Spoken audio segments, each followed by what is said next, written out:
시작하겠습니다. 창세기 41장 말씀은 애굽의 요셉을 주인공으로 기록하신 말씀이었는데 17세기 초부터 18세기 초까지 북아메리카 청교도들에게 있을 일을 계시하신 말씀이었죠.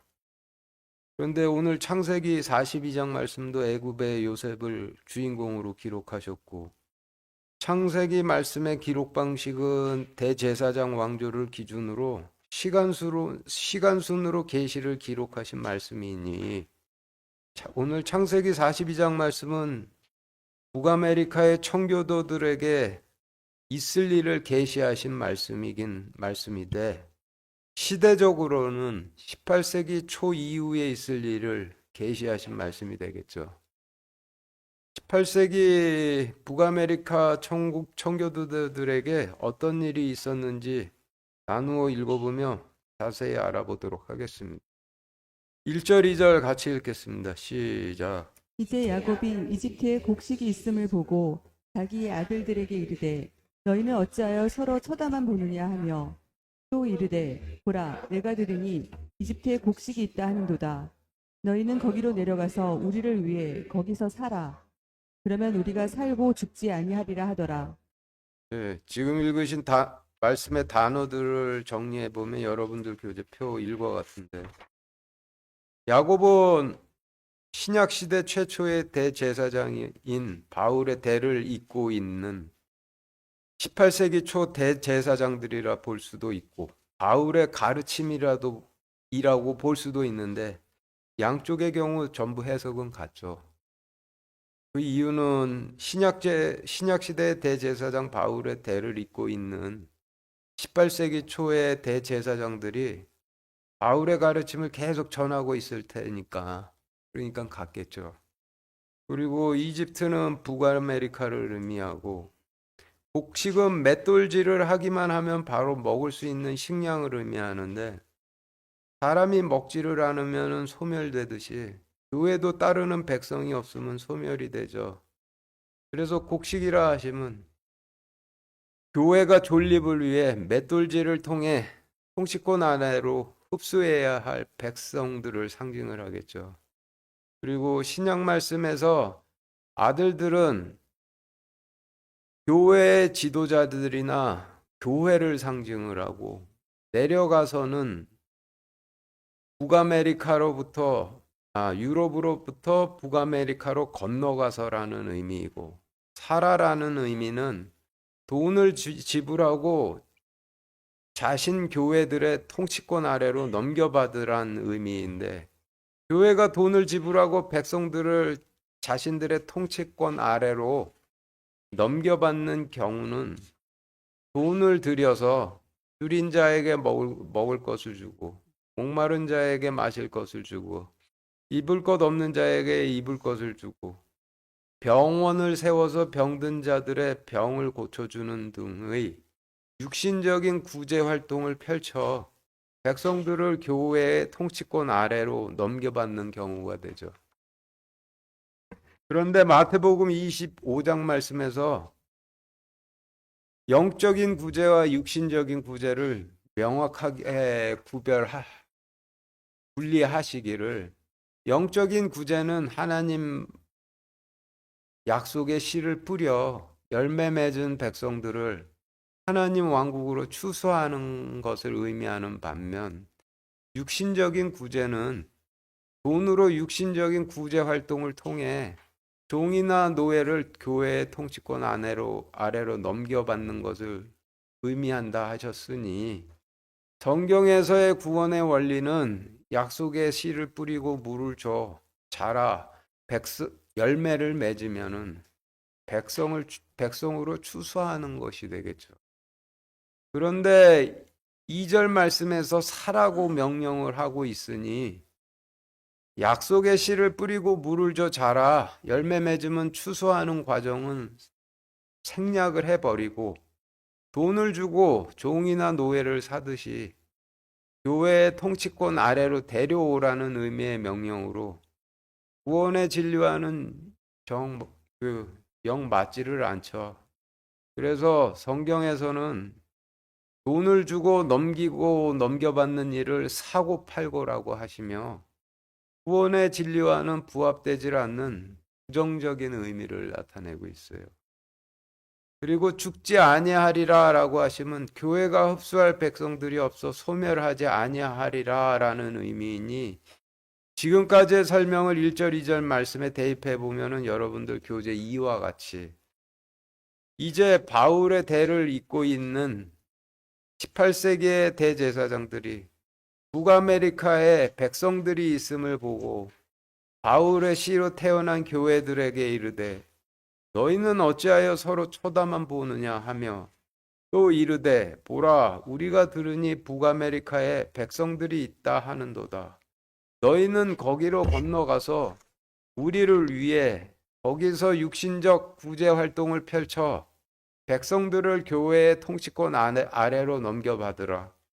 그러면 우리 교회들이 존립하고 소멸하지 아니하리라 하더라라는 의미로 정리가 되는데 18세기 초 유럽에서 시작한 계몽주의 바람으로 유럽의 교회를 따르는 백성들이 사라져 소멸 위기에 처하자 유럽 교회들이 백성들을 얻으려고 그 북아메리카로 건너갈 것을 계시하신 말씀이 되는 거죠.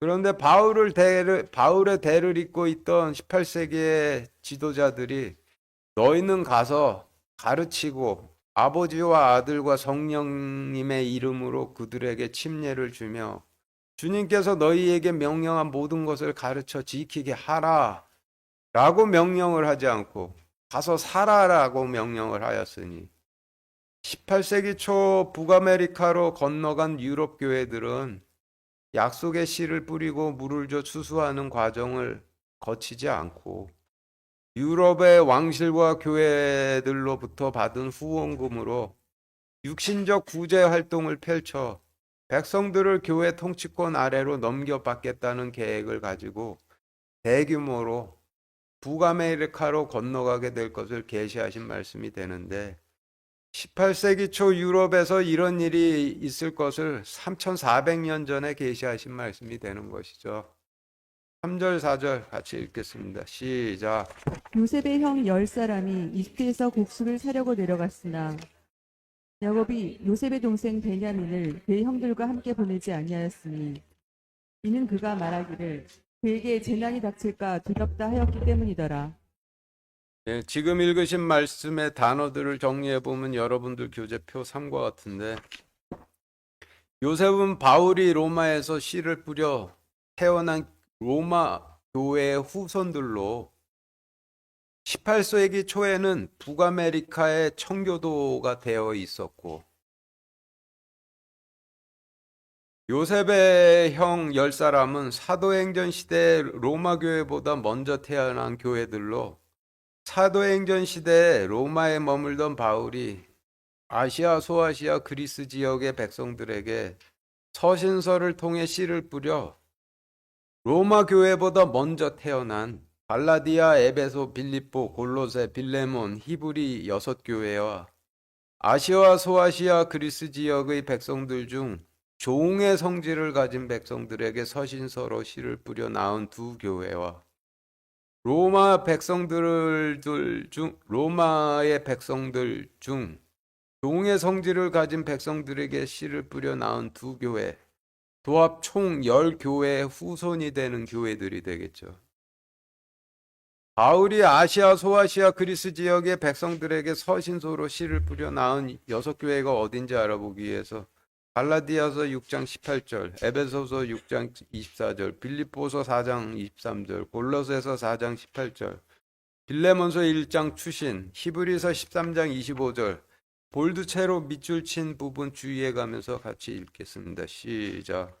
형제들아 우리 주 예수 그리스도의 은혜가 너희 영과 함께 있을지어다. 아멘. 갈라디아 사람들에게 로마에서 써서 보내다. 우리 주 예수 그리스도를 성실하게 사랑하는 모든 자들에게 은혜가 있을지어다. 아멘. 에베소 사람들에게 로마에서 써서 두기고 편에 보내다. 우리 주 예수 그리스도의 은혜가 너희 모두와 함께 있을지어다. 아멘. 빌립보 사람들에게 로마에서 써서 에바브로디도에게 편에 보내다. 나 바울은 친필로 고난하노니 내가 결박당한 것을 기억하라. 은혜가 너희와 함께 있을지어다. 아멘. 골로새 사람들에게 로마에서 써서 두기고와 오네시모 편에 보내다. 빌레몬에게 로마에서 써서 종 오네시모 편에 보내다. 은혜가 너희 모두에게 있을지어다. 아멘. 히브리 사람들에게 이탈리아에서 써서 디모데 편에 보내다. 예, 지금 거명된 교회들이 로마에 있던 바울이 아시아, 소아시아, 그리스 지역의 백성들에게 서신서로 씨를 뿌려 낳은 6교회들이 되고 나머지 4교회는 같은 씨가 뿌려졌을 때 종의 성질을 가진 백성들에게 뿌려져 하나님보다 인간인 왕을 더 섬기는 교회들이 되죠. 그런데 이와 같이 교회들이 있는데 피에르 발데스란 교회가 탄생한 12세기 이전까지는 모든 교회들을 카톨릭과 정교회로만 분리하였으니 육신적 관점으로 보면은 바울이 낳은 이 10교회들이 카톨릭과 정교회란 이름으로 묻혀 있어 드러나 보이지를 않았지만은 하나님 관점에서 보면은 인간들 간에 다른 인종들이 존재하듯이 바울이 낳은 교회들도 태어날 때부터 서로 간의 본질이 완전히 다른 교회들이었지만은 이름은 전부 카톨릭이나 성공회라는 이름을 쓰고 있다가 잉글랜드의 청교도들의 시조인 롤라드 파 때부터 자신들의 정체성을 드러내기 시작해 마틴 루터 종교개혁 이후로는 본격적으로 청교도, 피에르 발데스교, 성공회, 퀘이커교, 루터교, 제세례파교 식으로 자신들의 정체성이 이름으로 드러나기 시작을 했죠. 그리고 이집트는 북아메리카를 의미하고 곡식은 인간이 맷돌질만 하면 바로 먹을 수 있듯이 교회가 맷돌질만 하면은 통치권 아래로 바로 흡수할 수 있는 교회들을 의미하고 사려고라고 하시면 유럽의 왕실과 부유한 교회들로부터 받은 후원으로 육신적 구제 활동을 펼쳐 자신들의 교회 통치권 아래로 넘겨받으려라고 라는 의미이고 내려갔으나라고 하시면 유럽으로부터 북아메리카로 건너갔으나라는 의미이고 야곱은 사도행전 시대에 바울로부터 시작한 대제사장직을 잇고 있던 18세기 초의 대제사장들을 상징하고 동생은 나중에 태어난 교회를 의미하고 베냐민은 12세기에 태어난 피에르 발데스 교회를 상징을 하죠. 베냐민이 피에르 발데스 교회를 상징함은 창세기 35장 설교에서 자세히 설명드렸으니 기억 안 나시는 분들은 지난 창세기 35장 설교 참조하시기 바랍니다.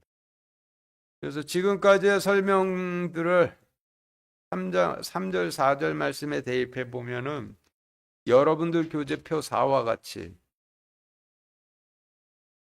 청교도보다 먼저 태어난 10교회에 후손되는 교회들이 북아메리카에서 백성들을 돈을 들여 육신적 구제 활동을 펼쳐 자신들의 교회의 통치권으로 넘겨받으려고 건너갔으나 바울의 대를 잇고 있던 대제사장들이 청교도의 시조인 로마 교회보다 나중 태어난 피에르 발데스 교회를 먼저 태어난 10교회들과 함께 보내지 아니하였으니 이는 바울의 대를 잇고 있던 대제사장들이 말하기를 피에르 발데스 교회에 재난이 닥칠까 두렵다 하였기 때문이더라라는 의미로 정리가 되는데 4절 말씀에서 야곱은 신약 시대의 최초의 대제사장이었던 바울의 대를 잇고 있던 18세기 초 대제사장이라 볼 수도 있고 바울의 가르침이라고 볼 수도 있는데 어느 쪽으로 해석을 해도 무리는 없죠.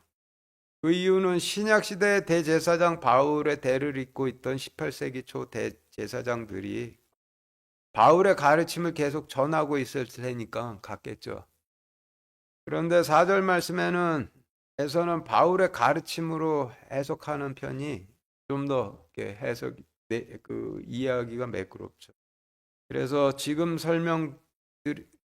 드린 설명에 따라 3절, 4절 말씀을 다시 정리해 보면은 청교도보다 먼저 태어난 10교회의 후손되는 교회들이 북아메리카에서 백성들을 돈을 들여 육신적 구제 활동을 펼쳐 자신들의 통치권으로 넘겨받으려고 건너갔으나 바울의 가르침이 청교도의 시조인 로마 교회보다 나중 태어난 피에로 발데스 교회를 먼저 태어난 교회들과 함께 보내지 아니하였으니 이는 바울의 가르침이 말하기를 피에르 발데스 교회에 재난이 닥칠까 두렵다 하였기 때문이더라라는 의미로 정리가 되는데 18세기 초 유럽의 모든 교회들이 육신적 구제 활동을 펼쳐서 백성들을 자신들의 통치권 아래로 넘겨받겠다. 너도 나도 북아메리카로 건너갈 때 피에르 발데스 교회만은 바울의 가르침을 따라 그것이 옳지 않다 여겼기 때문에 그들의 행렬로부터 빠질 것을 계시하신 말씀이 되는 거죠. 5절부터 8절까지 같이 읽겠습니다. 시작. 이스라엘의 아들들이 곡식을 사러 온 자들 중에 있었으니 이는 가나안 땅에 기근이 있었기 때문이더라. 요셉은 그 땅에 총독이 되어 그 땅에 온 백성에게 파는 일을 하였는데 요셉의 형들이 와서 그 앞에서 얼굴을 땅에 대고 엎드려 절하니 요셉이 자기 형들을 보고 그들을 알았으나 그들에게 낯설게 행하며 그들에게 거칠게 말하여 이르되 너희가 어디에서 왔느냐 하며 그들이 이르되 양식을 사려고 가나안에서 왔나이다 하니라. 요셉은 자기 형들을 알아보았으나 그들은 요셉을 알아보지 못하였더라. 네, 지금 읽으신 말씀의 단어를 정리해 보면 여러분들 교재표 5와 같은데 이스라엘은 바울의 대제사장직을 잇고 있던 18세기의 대제사장들을 의미하고 신약 말씀에서 아들들은 교회나 교회의 지도자들을 의미하고 곡식은 맷돌질을 하면 교회의 통치권 아래로 넘겨받을 수 있는 백성들을 의미하는데 돌과 맷돌의 차이는 돌은 죄를 지으면 쳐 죽이는 용도로 쓰이고 맷돌은 죄를 지으면 곱게 갈아서 가루를 만들어 다른 사람들을 먹이는 용도로 사용이 되죠. 그리고 살어라고 하시면 유럽의 왕실과 교회들로부터 받은 후원으로 육신적 구제 활동을 펼쳐 백성들을 자신들의 통치권 아래로 넘겨받으러라는 의미이니 사러 온 자들이라 하시면 육신적 구제 활동을 펼쳐 백성들을 넘겨받으러 북아메리카로 건너온 교회들을 의미하겠죠. 그리고 가나안 땅은 약속의 땅이란 의미로 18세기 초까지 많은 교회들이 있었던 유럽 땅을 의미하고 기근은 교회로 추수할 백성들이 없음을 의미하고 요셉은 18세기 초 북아메리카의 청교도 지도자들을 상징하고 온 백성에게라고 하시면 온 교회들에게라는 의미이고 파는 일이라 하시면 백성들을 다른 교회들의 통치권 아래로 넘기는 일을 의미하고 형들은 바울이 서신서를 통해 뿌린 씨로 청교도들의 시조인 사도행전 시대에 태어난 로마 교회보다 먼저 태어난 10교회를 의미하죠. 그리고 양식은 교회가 존립하기 위해 통치권 아래로 흡수해야 할 백성들을 의미하니 지금까지의 설명을 5절부터 8절까지의 말씀에 대입해 보면 여러분들 교재표 6과 같이 바울의 씨로 태어난 교회들이 백성들을 돈을 들여 육신적 구제 활동을 펼쳐 자신들의 통치권 아래로 넘겨받으러 북아메리카로 온 교회들 중에 있었으니 이는 과거까지 약속의 땅이었던 많은 교회들이 있는 유럽 땅에 교회로 추수할 백성들이 없었기 때문이더라. 18세기 초 청교도 지도자들은 그 땅의 총독이 되어 그 땅의 온 교회의 통치권 아래로 백성들을 넘기는 일을 하고 있었는데 청교도보다 바울의 씨로 먼저 태어난 10교회들이 와서 그들 앞에 얼굴을 땅에 대고 엎드려 절하니 청교도 지도자들이 자신들보다 바울의 씨로 먼저 태어난 열 교회들을 보고 그들을 알았으나 그들에게 낯설게 행하며 그들에게 거칠게 말하여 이르되 너희가 어디서 왔느냐 하매 그들이 이르되 백성들을 돈을 지불하고 육신적 구제 활동을 펼쳐 우리의 통치권 아래로 넘겨받으려고 유럽의 땅에서 왔나이다 하니 청교도 지도자들은 자신들보다 바울의 씨로 먼저 태어난 10교회들을 알아보았으나 그들은 청교도들을 알아보지 못하였더라로 정리가 되는데 18세기 초 유럽 교회들의 1차 대이주식이 과거 바울의 씨로 태어난 10교회들이 전 유럽으로부터 육신적 구조의 활동을 통해 백성들을 좀 얻어보겠다고 청교도들이 있던 북아메리카 동부 지역으로 어렵게 찾아왔지만은 그곳 지도자들을 만나보니 자신들에게 매우 거칠고 적대적으로만 대해 매우 의아했는데 유럽에서 건너온 교회 사람들은 깨닫지를 못했지만은 그곳에 통치를 맡고 있던 지도자들은 청교도들로서 과거 야누스를 화형에 처하고 존 위클리프를 부관 참시하고 존 위클리프가 번역한 성경도 전부 불태우라 명령했던 콘스탄츠 공의회 때부터 카톨릭과 성공회가 청교도들에게 행했던 악행들을 전부 기억하고 있었기 때문에 적대적으로 대해 유럽으로부터 건너온 교회들이 북아메리카 이주 초기 때부터 청교도 지도자들로 인해서 큰 난관에 봉착하게 될 것을 계시하신 말씀이 되는 거죠. 그리고 5절 말씀에서 이스라엘 아들들이 곡식을 사러 온 자들 중에 있었으니 라고 하신 말씀에서 사러 온 자들은 육신적 구제 활동을 펼쳐 백성들을 자신들의 통치권 아래로 넘겨받으러 온 교회들을 상징을 하니 18세기 초 유럽 교회들의 1차 대이주 시기에 바울의 씨로 태어난 10교회뿐만 아니라 장로교, 감리교 같은 다른 교회들도 북아메리카로 건너와 있었다라는 의미로 볼 수가 있겠죠.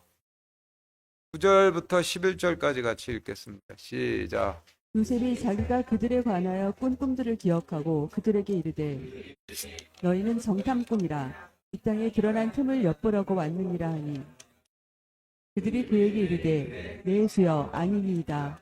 주의 종들은 단지 양식을 사러 왔나이다.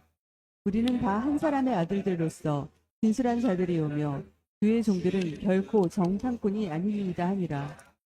지금 읽으신 말씀의 단어를 정리해보면 여러분들 교재표 7과 같은데 요셉은 18세기 초 중반 북아메리카 청교도 지도자들을 상징하고 그들은 유럽으로부터 온 사도행전 시대에 바울의 씨로 태어난 10교회들의 후손되는 교회들을 의미하고 성경에서 꿈은 하나님께서 친히 이루실 일을 의미하고 꿈을 꾸다는 하나님께서 친히 이루실 일이 임하다라는 의미인데 영어 성경으로 보면은 꾸다의 시제가 과거 완료형 시제예요. 그러니 하나님께서 이미 이루신 일이라는 뜻이 되죠.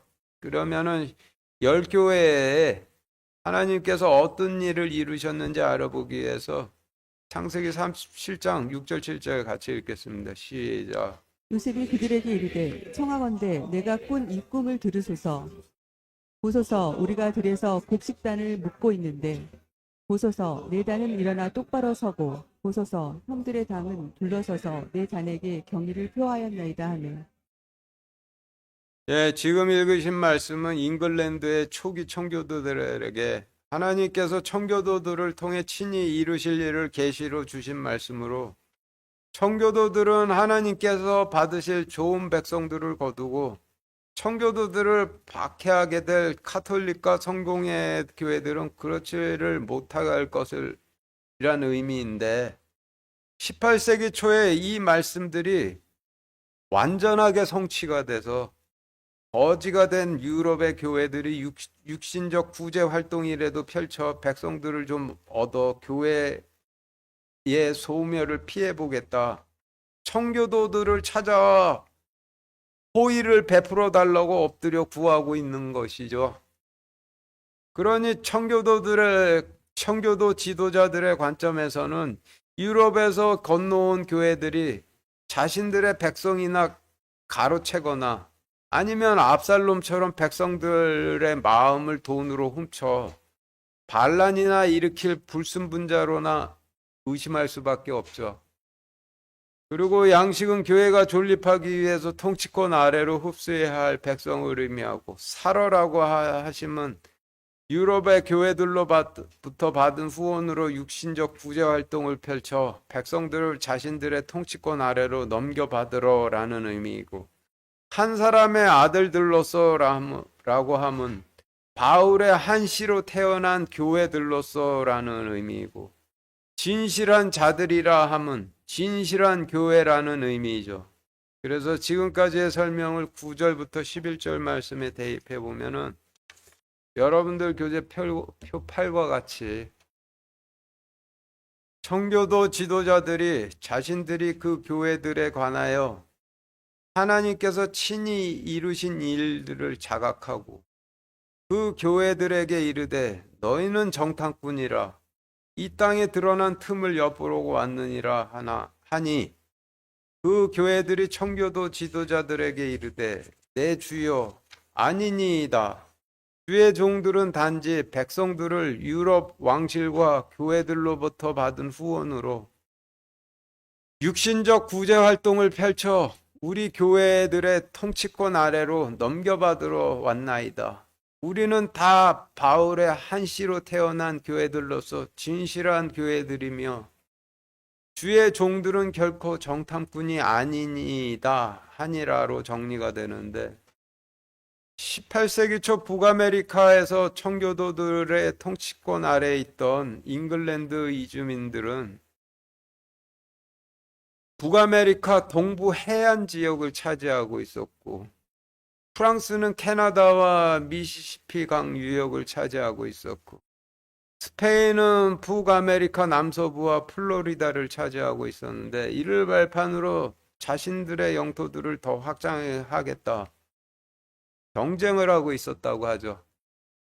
그래서 청교도들의 통치권 아래 있던 미국 동부 해안 지역에서는 유럽과 영국으로부터 건너온 카톨릭 성공회 및 다른 교회들을 왕실과 연계된 자신들의 땅을 엿보려고 온 정탐꾼들로 간주해 자신들의 점유지 내에서 그들의 모든 종교 활동을 금지했었다 하니 9절부터 11절까지의 말씀은 18세기 초 망해가는 교회의 존립을 위해 북아메리카로 건너온 유럽의 카톨릭 성공회 그 밖의 교회들과 이 청교도 지도자들을 찾아와 자신들은 단지 육신적 구제 활동을 펼쳐 백성들을 좀 얻으러 온 교회들임을 밝히며 백성들을 좀 얻어가겠다 했더니 거칠고 적대적으로 대하며 쫓아내려고 해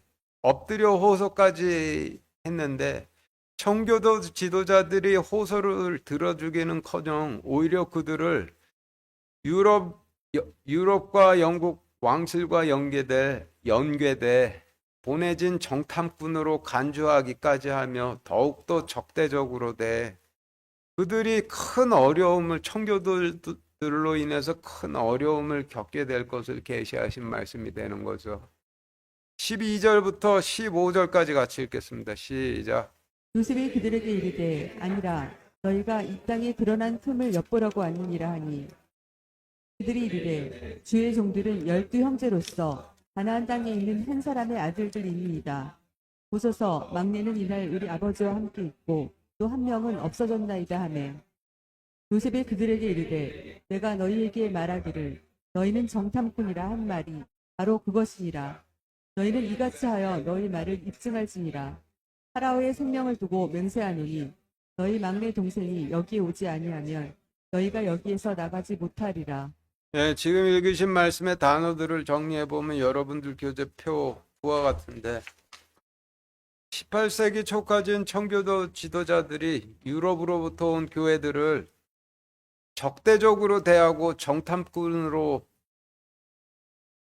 여긴 가장 큰 이유는 그들이 과거 저질렀던 악행들 때문이었는데 역사 기록을 찾아보면은 미국에서 18세기 중반 들어 독립전쟁이 전운이 감돌기 시작하면서부터 유럽으로부터 건너온 교회들을 실질적인 위험 요소를 가진 진짜 정탐꾼으로 여기기 시작했다 하죠.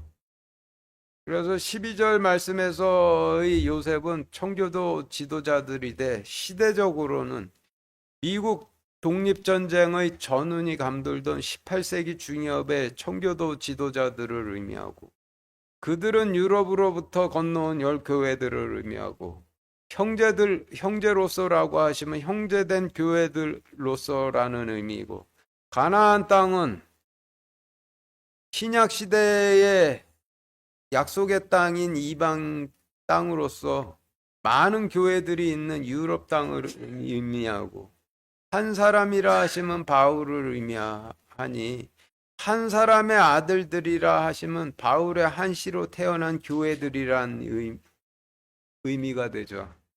그리고 막내는 바울의 씨로 로마인의 후손들 가운데 가장 마지막으로 태어난 피에르 발데스 교회를 의미하고 아버지와 함께 있고라고 하시면 바울의 가르침을 계속 따르고 있다라는 의미이고 한 명은 없어졌나이다 라고 하시면 청교도들은 사라졌나이다 라는 의미이고 15절 말씀에서 파라오는 18세기 중엽 미국의 통치자를 의미하니 조지 워싱턴을 의미하겠죠.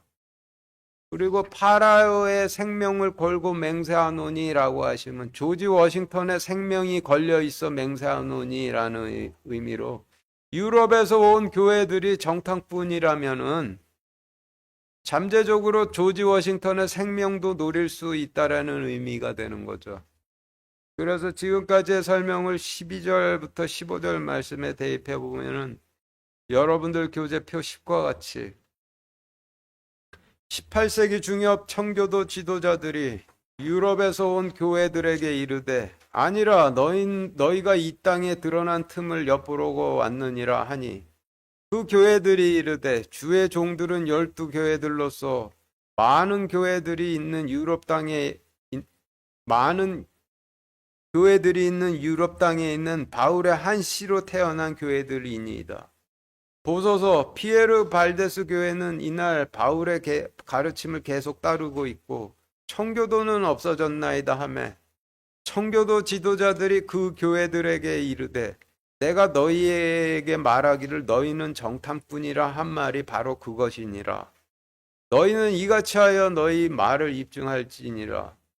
조지 워싱턴의 생명이 걸려 있어 맹세하노니 바울의 가르침을 유일하게 따르고 있는 피에르 발데스 같은 교회가 여기 오지 아니하면은 너희가 여기서 나가지 못하리라 라고 정리가 되는데 13절 14절 말씀에서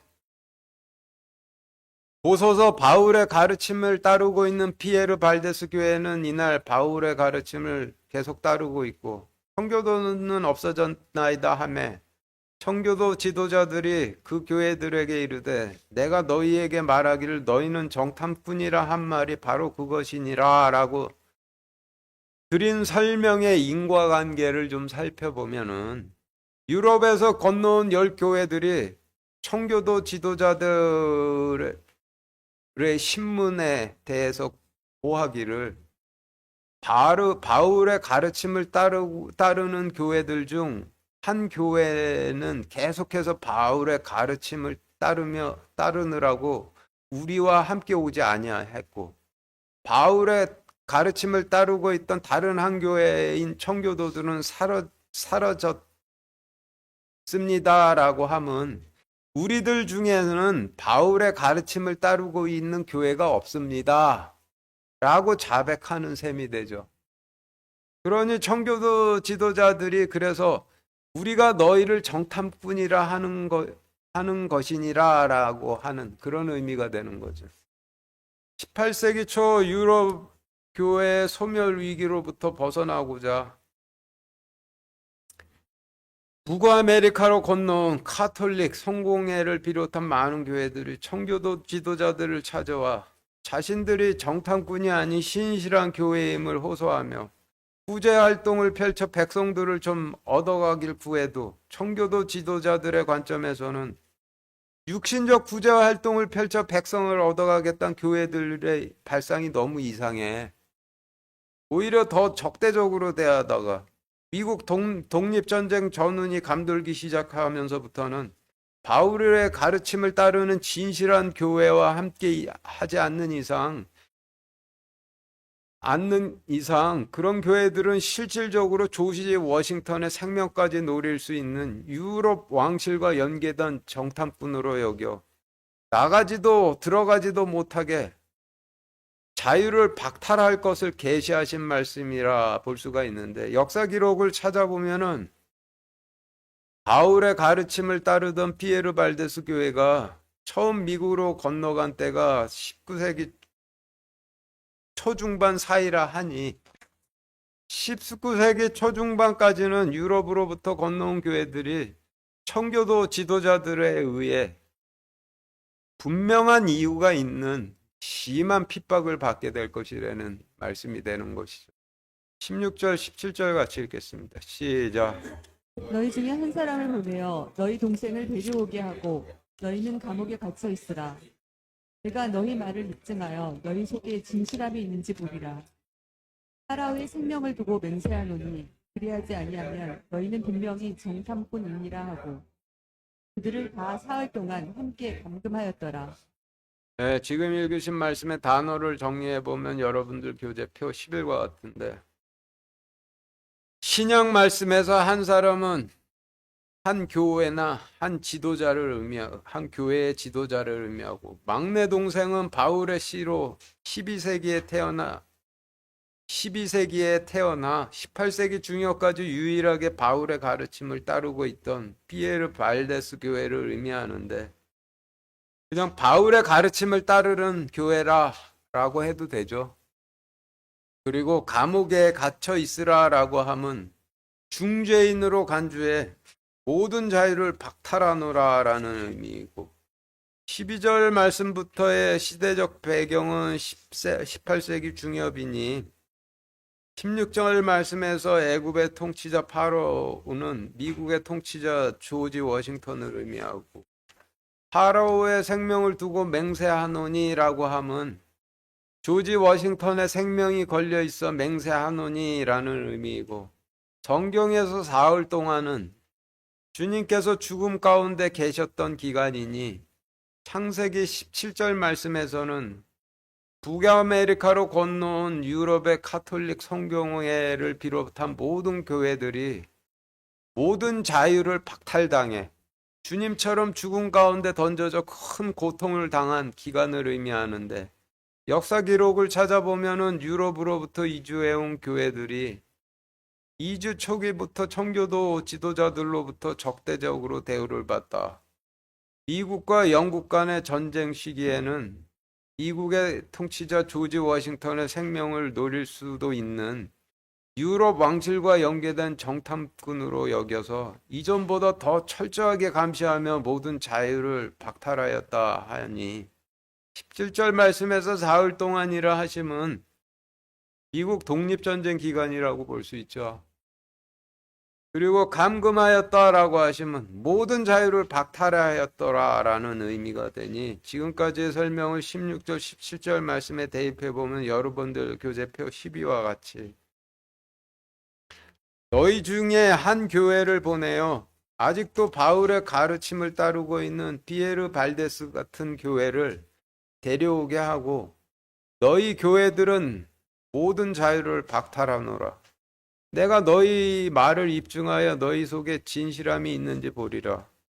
조지 워싱턴의 생명이 걸려 있어 맹세하노니 그리하지 아니하면 너희는 신실한 교회가 아니라 분명히 정탐꾼이라 하고, 그들을 다 미국 독립전쟁 기간 동안 함께 모든 자유를 박탈하였더라 라는 의미로 정리가 되는데, 1775년 미국 독립전쟁 개전 전후로부터 1783년 종전까지 청교도들이 하던 미국 동부 해안 지역에 카톨릭과 성공의 사제와 케이커 선교사들과 다른 선교사들을 정탐꾼으로 간주해 그들의 방문과 미사나 예배를 금지했는데, 1776년 친영국파 인사들이 주축이 돼 뉴욕에 있던 조지 워싱턴을 암살하려던 음모를 꾸미다가 사전에 발각돼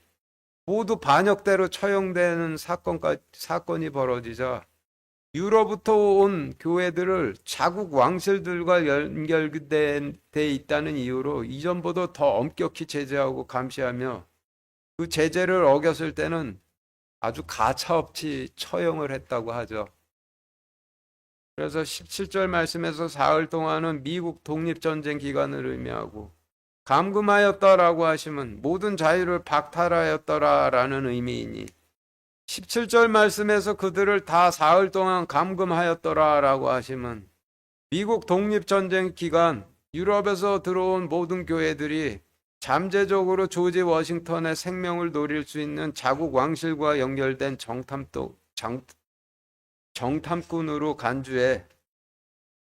간주돼 모든 자유를 박탈당하고 죽은 자처럼 지내게 될 것을 계시하신 말씀이 되죠.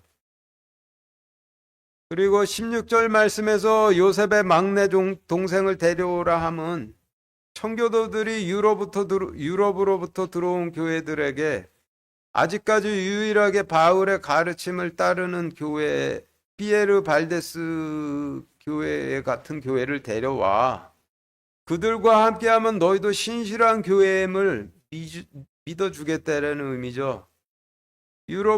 유럽으로부터 건너온 카톨릭과 성공회를 비롯한 다른 교회들은 돈이 많아 살아왔지만은 알프스 인근 프랑스, 이태리 산골에 거주하던 가난한 피에르스가 발데스 교회는 18세기 중엽까지 바울의 가르침을 따르고 있었는데, 청교도 지도자들이 바로 바울의 가르침을 따르고 있는 그런 교회들 데려오라 라고 했다라는 의미로 이렇게 설명이 되죠. 18절 19절 같이 읽겠습니다. 시작. 셋째 날 요셉이 그들에게 이르되 나는 하나님을 두려워하나니 이같이 하여 살찌니라. 너희가 진실한 자들이면 너희 형제 중에 한 사람만 너희 감옥집에서 결박당하게 하고 너희는 곡식을 가지고 가서 너희 집의 기근을 면하라. 예, 지금 읽으신 말씀의 단어들을 정리해 보면 여러분들 교재표 13과 같은데, 성경에서 셋째 날은 주님께서 죽은 가운데서 부활하신 날을 의미하니, 18절 말씀에서 셋째 날은 미국에서 독립전쟁 기간 동안 모든 자유를 박탈당하고 죽은 자처럼 지내야만 했던 유럽의 교회들이 부활하는 날이 되겠죠. 그래서 미국이 독립전쟁에서 승전함으로써 유럽의 교회들이 정탐꾼이라는 의심에서 벗어나는 일이라 볼 수가 있겠죠. 그리고 요셉은 미국 독립전쟁 이후 청교도 지도자들을 상징하고, 너희 형제 중에서라고 하시면 유럽으로부터 건너온 교회들 중에서라는 의미이고, 한 사람만이라 하시면 한 교회만이라는 의미이고, 감옥집에서 결박당하게 하고라고 하시면 자유를 박탈당하고라는 의미이니, 너희 형제 중에 한 사람만 너희 감옥집에 결박당하게 하고라고 하시면 너희 교회들 중에 한 교회만은 자유를 박탈당하고라는 의미가 되죠.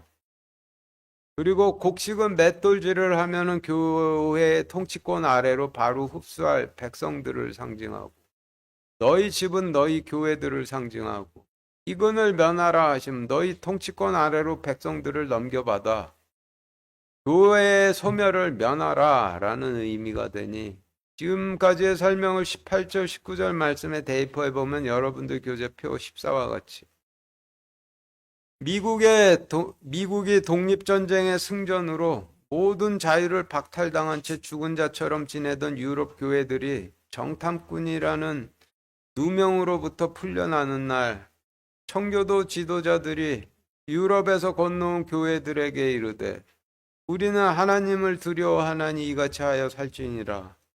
너희가 진실한 교회들이면은 너희 교회들 중에 한 교회만은 자유를 박탈당하고 나머지 교회들은 백성들을 좀 얻어 너희 교회의 소멸을 면하라 라는 의미로 정리가 되는데 정탐꾼이라는 누명을 쓰고 모든 자유를 박탈당한 채 죄인으로 지내야만 했던 유럽으로부터 건너온 교회들이 미국의 독립전쟁 승전으로 정탐꾼이란 누명에서 벗어나 육신적 구제활동을 통해 백성들을 얻어 교회의 소멸을 면하게는 되지만은 그럼에도 불구하고 그 교회들 중 한 교회만은 계속해서 자유를 박탈당하게 될 것을 계시하신 말씀이 되죠. 20절부터 23절까지 같이 읽겠습니다. 시작. 그러나 너희 막내 동생을 내게로 데려오라. 그리하여 너희 말이 입증되고 너희가 죽지 아니하리라 하니 그들이 그대로 하니라. 그들이 서로 이르되 우리가 우리 동생에 관하여 참으로 죄를 지었도다. 그가 우리에게 간청할 때 우리가 그의 혼의 고통을 보고도 듣지 아니하였으므로 이 괴로움이 우리에게 임하는도다 하며 르우벤이 그들에게 응답하여 이르되 내가 너희에게 말하여 이르기를 그 아이에게 죄를 짓지 말라 하지 아니하였느냐. 그래도 너희가 듣지 아니하였느니라. 그러므로 보라 우리에게 그의 피도 요구하는도다 하니라. 요셉이 통역자를 통해 그들에게 말하였으므로 그들은 요셉이 자기들의 말을 알아듣는 줄을 알지 못하였더라. 네, 지금 읽으신 말씀의 단어들을 정리해 보면 여러분들 교재표 13과 같은데 너희 막내 동생이라 하심은 바울의 가르침을 따르는 교회로 18세기 말 알프스 주변 프랑스, 이태리 산골에 거주하며 바울의 가르침을 따르고 있던 피에르 발데스 교회를 의미하고 내게로 데려오라 하심은 미국으로 데려오라라는 의미이고 우리 동생에 관하여 참으로 죄를 지었도다라고 하면 청교도들에 관하여 참으로 죄를 지었도다라는 의미이고 르우벤은 성공의 지도자들을 의미하고 그 아이에게라고 하시면 잉글랜드 초기 청교도들이었던 롤라드 파를 상징을 하죠.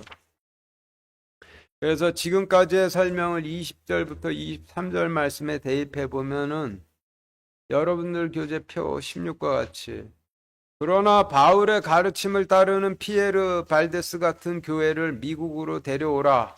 그리하여야 너희가 신실한 교회라는 말이 입증되고 너희가 죽지 아니하리라. 하니 그들이 그대로 하니라. 그들이 서로 이르되 우리가 청교도들에 관하여 참으로 죄를 지었도다.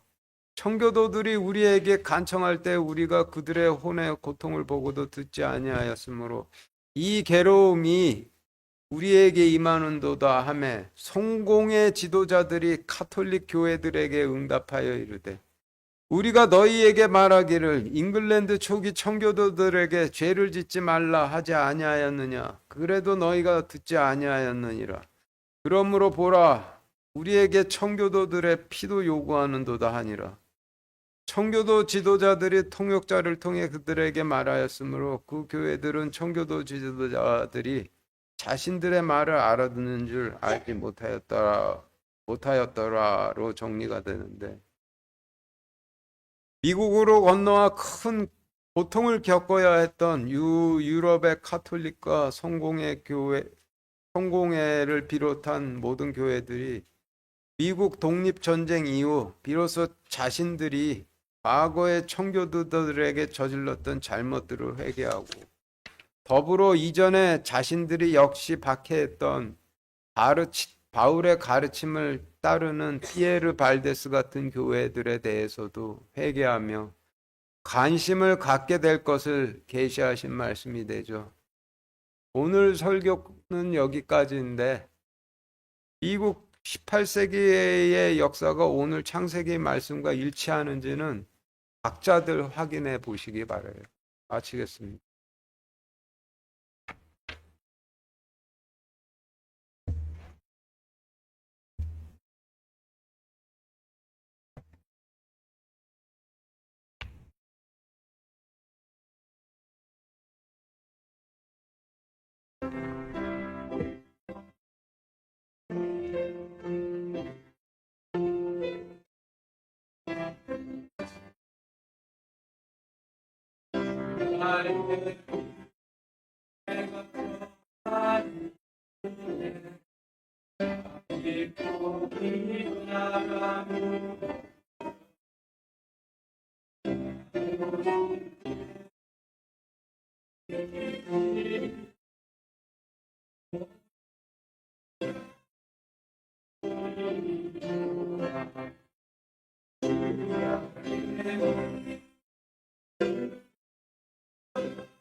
하겠습니다.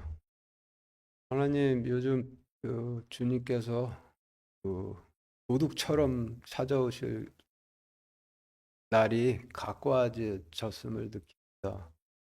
저희가 주님께서 도둑처럼 찾아오셨을 때 혼인잔치 물로 씻지도 않고 혼인잔치 예복을 입지도 않아서 큰 화를 당하고 남겨지지 않도록 우리가 준비하고 있을 수 있도록 허락하여 주시옵소서.